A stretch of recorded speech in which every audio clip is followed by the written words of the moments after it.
Hi ಎಲ್ಲರಿಗೂ ನಮಸ್ಕಾರ. ನನ್ನ ಹೆಸರು ಕಾರ್ತಿಕ್. ಈ ವಿಡಿಯೋ ನಾವು ಮಾತಾಡ್ತಕ್ಕಂಥ ವಿಷಯ ಏನು ಅಂತ ಅಂದರೆ, ಈ IT ಇಂಡಸ್ಟ್ರಿನಲ್ಲಿ ಯಾರಾದರೂ ಒಬ್ಬರು ನೀವು ಎಂಟ್ರಿ ಆಗಬೇಕು ಅಂತ ಅನ್ಕೊಂತಿದ್ದೀರಾ ಅಂತ ಅಂದರೆ, ಎಂಟ್ರಿ ಆಗುವಾಗ ಸುಮಾರು ರೋಲ್ಸ್ ಬರ್ತಾ ಹೋಗುತ್ತೆ.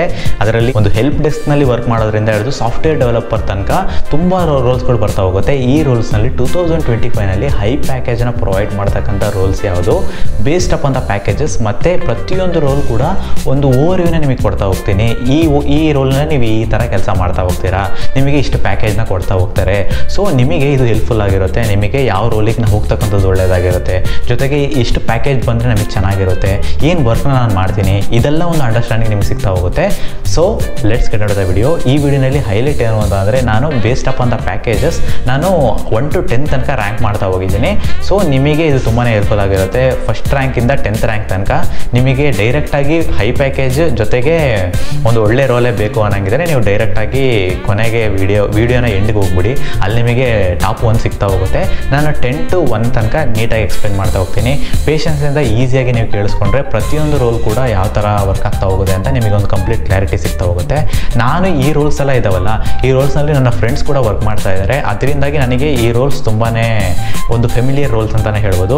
ಅವ್ರು ಏನು ವರ್ಕ್ ಮಾಡ್ತಾರೆ ಅಂತ ನನಗೊಂದು ಕ್ಲಿಯರ್ ಅಂಡರ್ಸ್ಟ್ಯಾಂಡಿಂಗ್ ಇದೆ. ನಿಮಗೆ ನಾನು ಯಾರು ಅಂತ ಗೊತ್ತಿರಲಿಲ್ಲ ಅಂತಂದರೆ, ನನ್ನ ಹೆಸರು ಕಾರ್ತಿಕ್. ನಾನು ಸಾಫ್ಟ್ವೇರ್ ಇಂಜಿನಿಯರಿಗೆ ವರ್ಕ್ ಮಾಡ್ತಾ ಇದ್ದೀನಿ, ಸಾಫ್ಟ್ವೇರ್ ಡೆವಲಪರ್ ಆಗಿ ವರ್ಕ್ ಮಾಡ್ತಾ ಇದ್ದೀನಿ. ಓಕೆನಾ, ನಾನು ಒಂದು ಪ್ರಾಡಕ್ಟ್ ಬೇಸ್ಡ್ ಕಂಪ್ನಿಯಲ್ಲಿ ವರ್ಕ್ ಮಾಡ್ತಾ ಇದ್ದೀನಿ. ಪಾರ್ಟ್ ಟೈಮಲ್ಲಿ ಯೂಟ್ಯೂಬ್ ಕಂಟೆಂಟ್ ಕ್ರಿಯೇಷನ್ ಕೂಡ ಮಾಡ್ತಾ ಇರ್ತೀನಿ. ನಿಮಗೆ ಈ ಕರಿಯರ್ ರಿಲೇಟೆಡ್ ಆಗಿರ್ಬೋದು, IT ಇಂಡಸ್ಟ್ರಿ ರಿಲೇಟೆಡ್ ಆಗಿರ್ಬೋದು, ಅಥವಾ ಸ್ಟಾಕ್ ಮಾರ್ಕೆಟ್ ರಿಲೇಟೆಡ್ ಆಗಿರ್ಬೋದು, ಇದ್ರ ಬಗ್ಗೆ ಎಲ್ಲ ನಿಮಗೆ ಇಂಟ್ರೆಸ್ಟಿಂಗ್ ಆಗಿದ್ದರೆ ನನ್ನ ಚಾನಲನ್ನು ನೆನ್ಪಿಟ್ಕೊಳ್ಳಿ, ಸಬ್ಸ್ಕ್ರೈಬ್ ಮಾಡಿ ಇಟ್ಕೊಂಡಿರಿ. ನಿಮಗೆ ಹೆಲ್ಪ್ಫುಲ್ ಆಗಿನೇ ಇರುತ್ತೆ. ಸಬ್ಸ್ಕ್ರೈಬ್ ಮಾಡ್ಕೊತಿದ್ದೀರಾ ಅಂತ ಅಂದರೆ ಇನ್ನೊಂದು ನಿಮಿಷ ಟೈಮ್ ತೊಗೋಬೋದು. ಆ ಬೆಲ್ ಐಕಾನ್ ಕೂಡ ಪ್ರೆಸ್ ಮಾಡಿಬಿಡಿ, ಅವಾಗಲೇ ನೋಟಿಫಿಕೇಶನ್ ನಿಮ್ಮ ಹತ್ರ ಬರುತ್ತೆ. ನೀವು ಅವಾಗಲೇ ವೀಡಿಯೋಸ್ನ ನೋಡ್ತಾ ಹೋಗ್ಬೋದು. ಓಕೆನಾ, let's get out the video.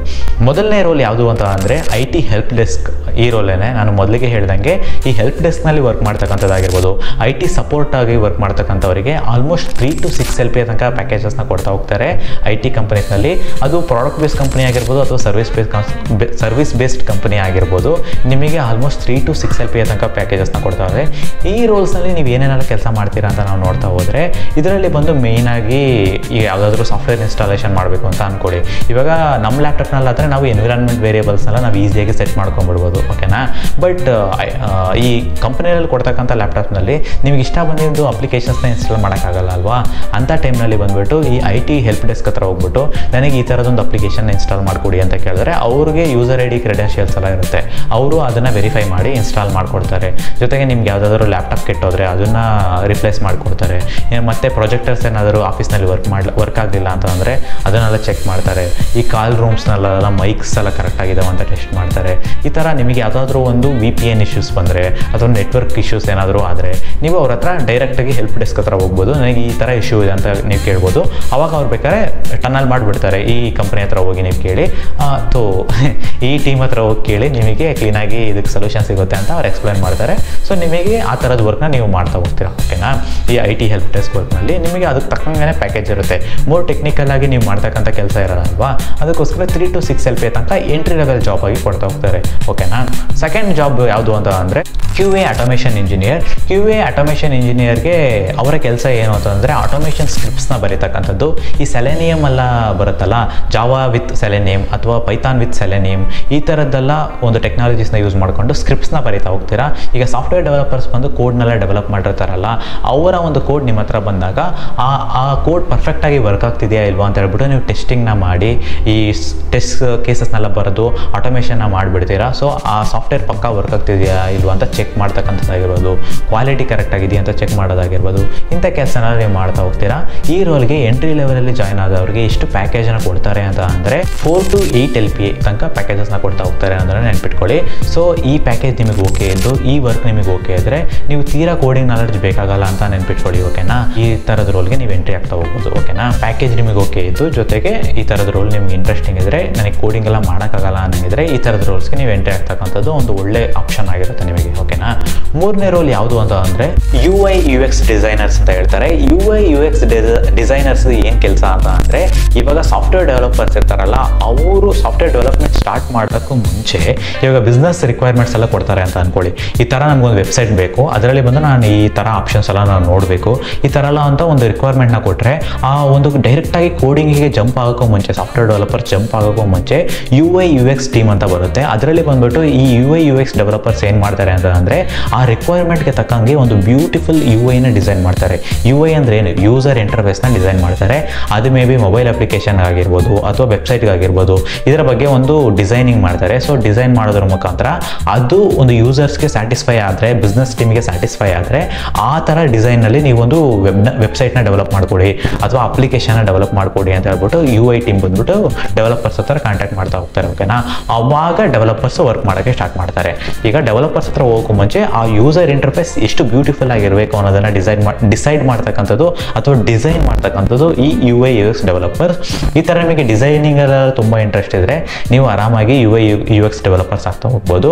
ಇದಕ್ಕೆ ಸ್ಟಾರ್ಟಿಂಗ್ನಲ್ಲೇ ಪ್ಯಾಕೇಜಸ್ ಎಷ್ಟು ಕೊಡ್ತಾರೆ ಅಂತ ಅಂದರೆ 5 to 8 LPA ತನಕ ನಿಮಗೆ ಪ್ಯಾಕೇಜಸ್ನ ಕೊಡ್ತಾರೆ ಅನ್ನೋದನ್ನು ನೆನ್ಪಿಟ್ಕೊಳ್ಳಿ.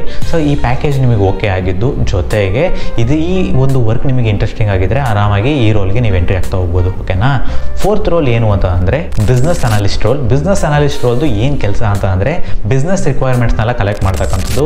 ಇವಾಗ ಒಂದು ಪ್ರಾಜೆಕ್ಟ್ ಬಂತು ಅಂತ ಅಂದ್ಕೊಳ್ಳಿ, ನನಗೆ ಈ ಥರ ಒಂದು ಸಾಫ್ಟ್ವೇರ್ ಅಪ್ಲಿಕೇಶನ್ ಡೆವಲಪ್ ಮಾಡಬೇಕು ಅಂತ ಒಂದು ಮೈಂಡಲ್ಲಿದೆ ಒಬ್ಬ ಬಿಸ್ನೆಸ್ ಓನರ್ಗೆ. ಆ ಓನರು ಸಾಫ್ಟ್ವೇರ್ ಡೆವಲಪ್ಮೆಂಟ್ ಟೀಮ್ ಹತ್ರ ಡೈರೆಕ್ಟಾಗಿ ಎಕ್ಸ್ಪ್ಲೇನ್ ಮಾಡೋಕ್ಕಾಗಲ್ಲ.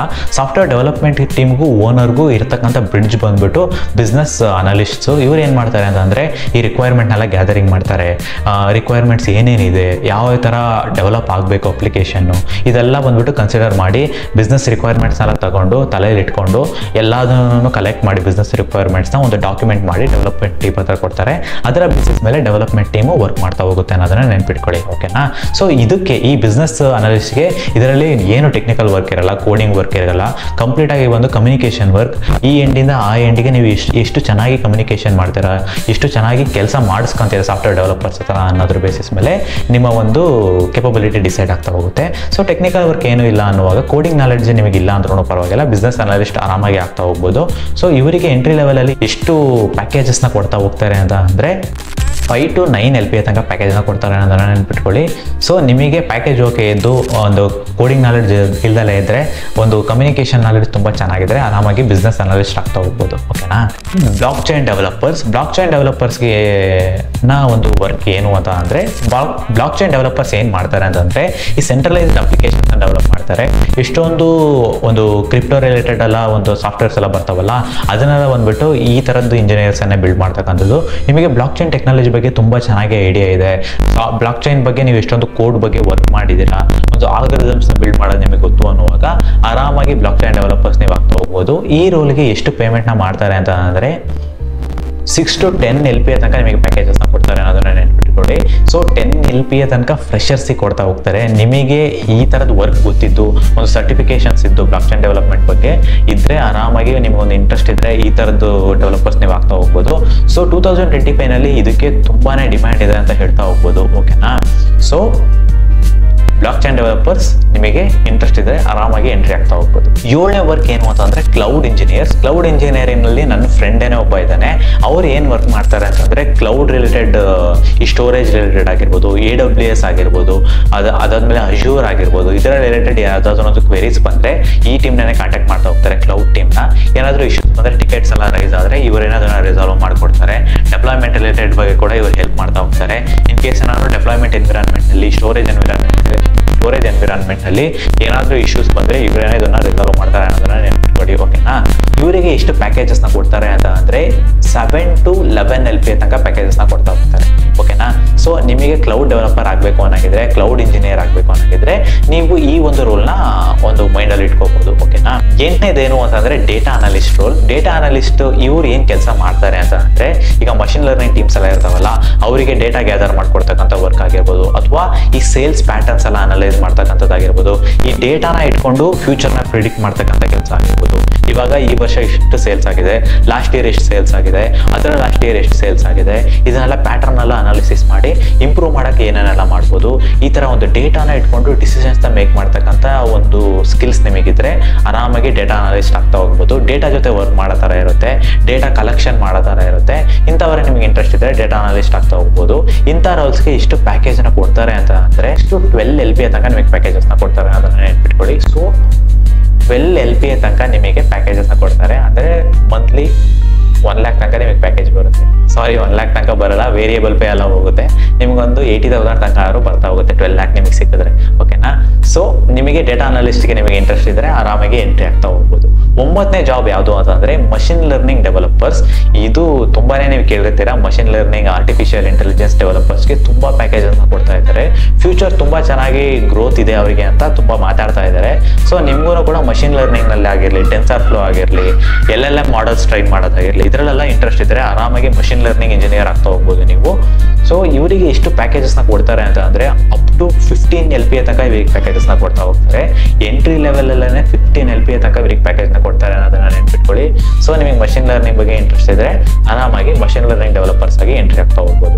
10ನೇ ರೋಲ್ ಯಾವುದು ಅಂತಂದ್ರೆ ಸಾಫ್ಟ್ವೇರ್ ಡೆವಲಪರ್ಸ್. ನೀವು ಜಾವಾ ಡೆವಲಪರ್ ಆಗಿರ್ಬೋದು, ಅಥವಾ ಪೈಥಾನ್ ಡೆವಲಪರ್ ಆಗಿರ್ಬೋದು, ಅಥವಾ ಕಂಪ್ಲೀಟ್ ಫುಲ್ ಸ್ಟಾಕ್ ಡೆವಲಪರ್ ಆಗಿರ್ಬೋದು, ಯಾರಾದರೂ ಆಗಿರಲಿ ಸಾಫ್ಟ್ವೇರ್ ಡೆವಲಪರ್ಸ್ಗೆ ತುಂಬಾ ಡಿಮ್ಯಾಂಡ್ ಇದೆ.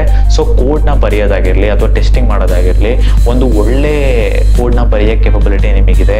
ಜೊತೆಗೆ ಡೇಟಾ ಸ್ಟ್ರಕ್ಚರ್ಸ್ ಅಂಡ್ ಆಲ್ಗೊರಿಥಮ್ಸ್ ನಾಲೆಡ್ಜ್ ನಿಮಗೆ ತುಂಬಾ ಚೆನ್ನಾಗಿದೆ. ಈ ತರ ಪ್ರಾಬ್ಲಮ್ ಸಾಲ್ವಿಂಗ್ ನಾಲೆಡ್ಜ್ ನಿಮಗೆ ಚೆನ್ನಾಗಿದೆ ಅನ್ನುವಾಗ ಸಾಫ್ಟ್ವೇರ್ ಡೆವಲಪರ್ಸ್ ಆಗ್ತಕ್ಕಂಥದ್ದು ಒಂದು ಒಳ್ಳೆ ಆಪ್ಷನ್ ಆಗಿರುತ್ತೆ ನಿಮಗೆ. ಇವರಿಗೆ 10 to 25 LPA ತನಕ ಪ್ಯಾಕೇಜಸ್ನ ಇನಿಷಿಯಲ್ ಸ್ಟೇಜಸ್ ನಲ್ಲೇ ಪೇ ಮಾಡ್ತಾರೆ. ಅದರಲ್ಲೂ ಕೂಡ ನೀವು ಒಳ್ಳೆ ಒಂದು ಪ್ರಾಡಕ್ಟ್ ಬೇಸ್ಡ್ ಕಂಪನಿ ಒಳಗಡೆ ನೀವು ಎಂಟ್ರಿ ಆಗಿಬಿಟ್ರೆ ಅಪ್ ಟು 25 LPA ತನಕ ಪ್ಯಾಕೇಜ್ನ ಕೊಡ್ತಾರೆ. ನನ್ನ ಫ್ರೆಂಡ್ ಒಬ್ಬಂಗೆ 34 LPA ಪ್ಯಾಕೇಜ್ನ ಕೊಟ್ಟಿದ್ದಾರೆ.